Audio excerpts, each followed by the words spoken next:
কাল বাড়ি ফিরে কি করলে? কাঁদলাম। তুমি? লিখলাম।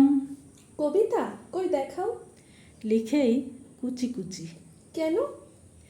আমার আনন্দের ভিতরে অনর্গল কথা বলছিল আর্তনাদ।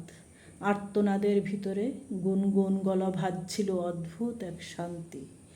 আর শান্তির ভিতরে সমুদ্রের সাই সাই ঝড়। যেসব অক্ষর লিখলেই লাল হওয়ার কথা তারা হয়ে যাচ্ছিল সাদা। যেসব শব্দ সাদা কাশবন হয়ে দুলবে তাদের মনে হচ্ছিল শুকনো পাতার ওড়াউড়ি।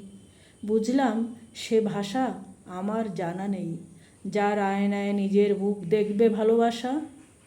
তাই বলে ছিঁড়ে ফেললে? বাতাস থেকে একটা অট্টহাসি লাফিয়ে উঠে বললে, পিদিমের সলতে হয়ে আরও কিছু দিন পুড়ে খাক হ, পুড়ে খাক হ। পূর্ণেন্দু পত্রীর কথোপকথন 10 পড়লাম আমি আর আমার কন্যা।